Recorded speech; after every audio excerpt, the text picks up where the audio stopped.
All right, I'm hearing an accent. You from south of the border? You amaze me, man. Oh, hold on that. Is your name Miguel? It is. Bam! I went into Arabia. That missing part. Paul went into Arabia. Paul went into Arabia. What is Paul doing in Arabia? Why did he go into Arabia? Let's get Galatians 4, verse 25. Galatians chapter 4, verse 25. Read! For this acre is Mount Sinai. What is what? In Mount Sinai. Everybody know about Mount Sinai, right?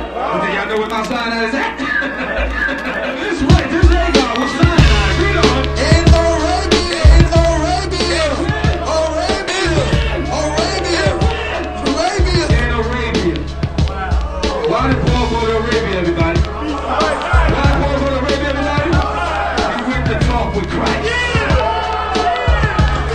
He went to talk with Jesus Christ on the mountain of God. Now let me prove that I ain't done. Y'all think I'm done? Y'all think I'm done? Y'all know I'm gonna listen. The Lord gave a mouth that shall not be able to gainsay nor be resisted. You know I'm not done. Now we know why Paul went into Arabia, because Mount Sinai was in Arabia. Mount Sinai was in Arabia. Now let's see. Let's go back to something that I told you to keep back into your remembrance. 885. You online with the God's Comforter. What's going on, Jermaine?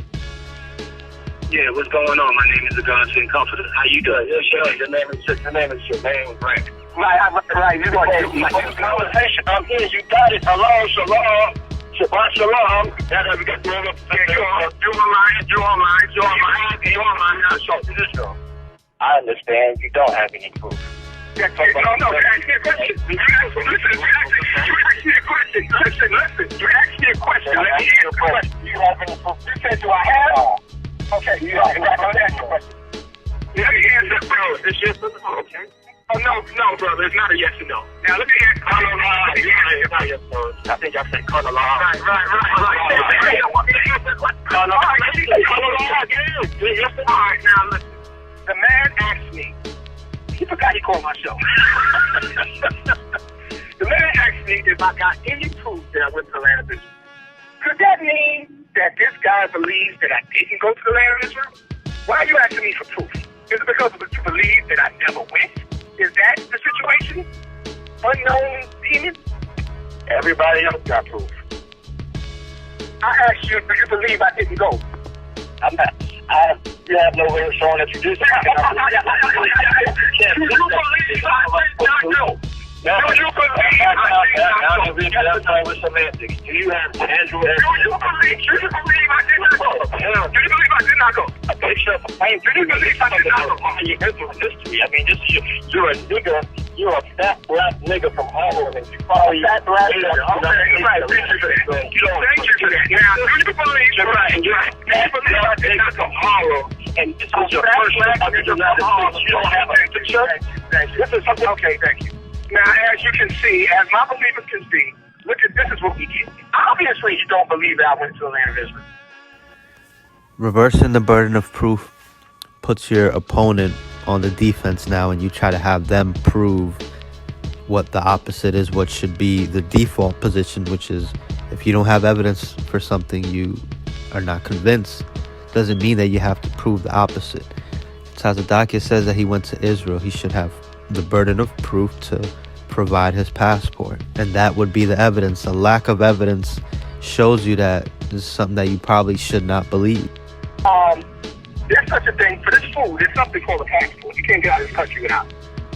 The passport has to have visas, you dumbass fool, and it gets stamped, and it gives the date and the time that you actually travel out of this country. Okay, so what you should be doing is like this Obama doing. This case was easy. Matter of fact, okay. All right, Demon. Let me hang up on him because I'm not going to get nowhere with him. But for all of everybody else, they ain't looking for proof. Hey, I asked the man a simple question. Do he believe I did not go?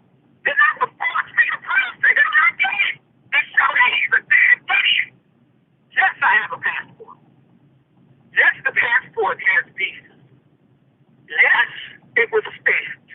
Yes, my passport has my name and my picture on it. It got sent from Greece because I landed there first, you idiot.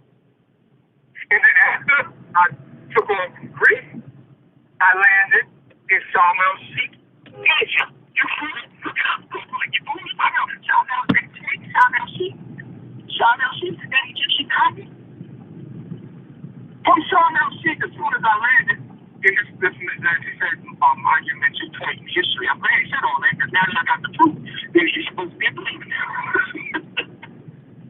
I can post that on I can post it to anybody that wants to see it.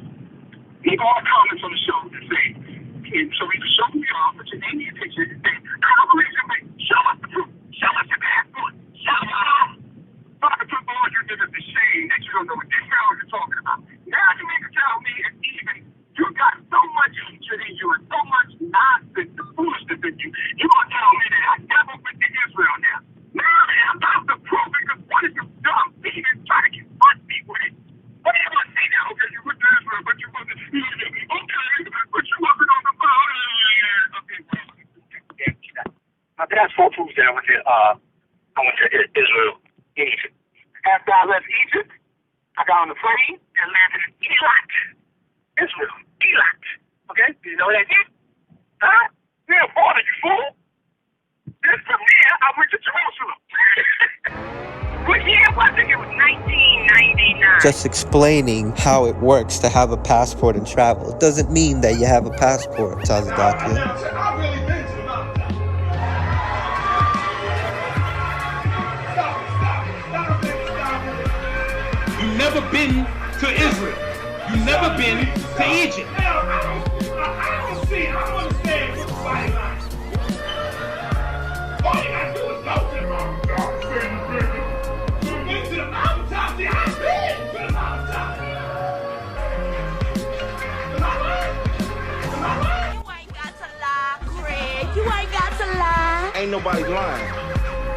That mountaintop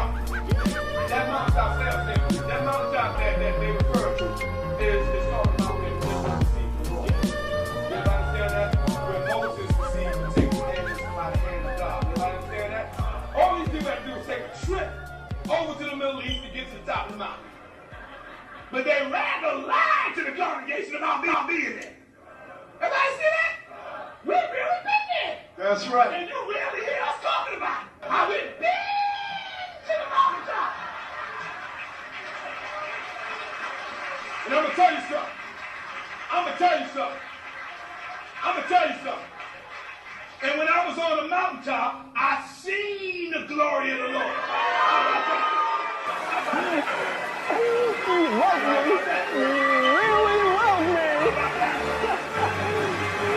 The Spirit proves that, brother. The confidence of the Spirit proves that. The Most High spoke to him on the top of the mountain. Yeah, I was going to say too, I've been up there, but I have to say this about the couple. He tells the server the same way. To this day, he said he was sitting on the edge, and the edge now, he's talking about sitting on the edge. I told him, are you crazy? You know why I'm saying that? Because it's got a wall on it, and it went straight down off that mountain, 2 miles high, 4 miles, 4 miles up. It's 4 miles up, everybody got it? But still, the Lord preserved it and say he don't remember what happened, but the Lord is obvious. The Lord dealt with the comfort up there on that mountain. I just got to clear up one thing. Apostle Shaw said it was incorrect what he said. He said that I said I didn't remember what happened on the island, which is not true. What happened was the Lord, I had climbed over a ledge, right? Anyway, so I sat down and I was on that ledge and I prayed for a little bit. Then I prayed for a little bit more. And then what happened was the Lord put me in a trance and I just went out. And that's the part that he's talking about. I went out, and from that point, I don't know what happened. But I was out. I was gone. Now what they call them guys that take you up the mountain? It's the bedouin. Call them bedouin. The one that took me up the mountain, he came back on the mountain because I was up there for a long time to see what I was doing, and what he stated was that I was nowhere on that mountain. That's what he stated. He said he looked over the whole mountain, I showed him where I was at. He said he looked there. I was not there. He said that he went down and told the other people that I fell off the mountain. Everybody got that? Everybody got that, right? But the way the story goes, when I got to Jerusalem, that's when the Lord God brought everything back to me about what was actually going down. And all the information that he put inside. He never got the power of healing, he got the power of squealing. This man claims that God speaks to him. How extraordinary is this claim? At this point, he can tell the remaining members anything that he wants. And they claim that they have a leader in TAZADAQYAH who speaks to God. But the only evidence they have that this man speaks to God is the fact that he takes things out of the scriptures and puts them together in a way where they can understand it good. So this somehow means that God speaks to this man, because the claims that he went to Israel, whether you want to believe that he didn't go, can you verify that he did go? How have you verified that? You haven't. He's forcing you, putting fear in you to take it on faith. And you don't have the balls to ask him, listen, you need to post this for the congregation. Forget about asking TAZADAQYAH. How about you demand that this man prove who he is? At least show a passport, because he said that he went to Israel. And it's been proven that this man has not left the United States by air or by sea. It's been proven already.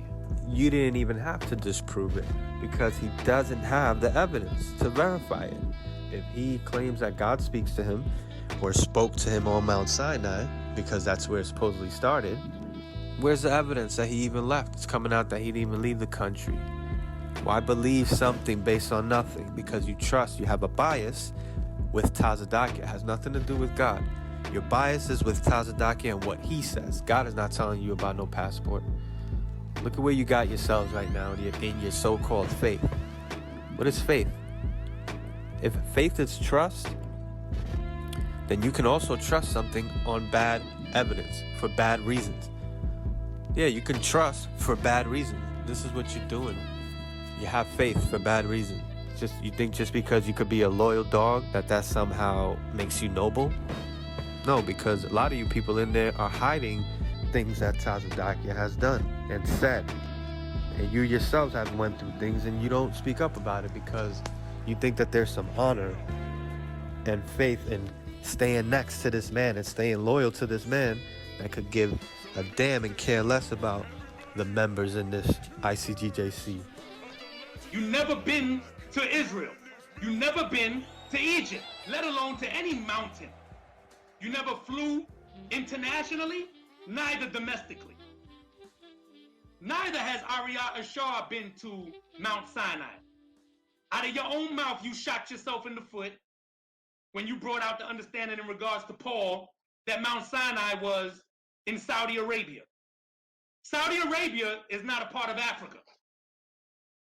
Egypt is a part of Africa. The mountain that you said you went to is the presumed mountain, which was named so by Constantine on behalf of his mother. The name of the place is called Mount St. Catherine's Monastery, which is the presumed mountain called Mount Sinai. The real Mount Sinai is in Saudi Arabia, which is known as Jebel el Lawz. It's closed off by the Saudi government, and it's on the other side of the Red Sea, on, I believe, the Gulf of Suez. The Gulf of Aqaba is down here. The Gulf of Suez is over here. I might have it wrong. I don't have a map in front of me right now. But it's definitely not in Africa. And you can look that up online, brothers and sisters. Just type in the real Mount Sinai.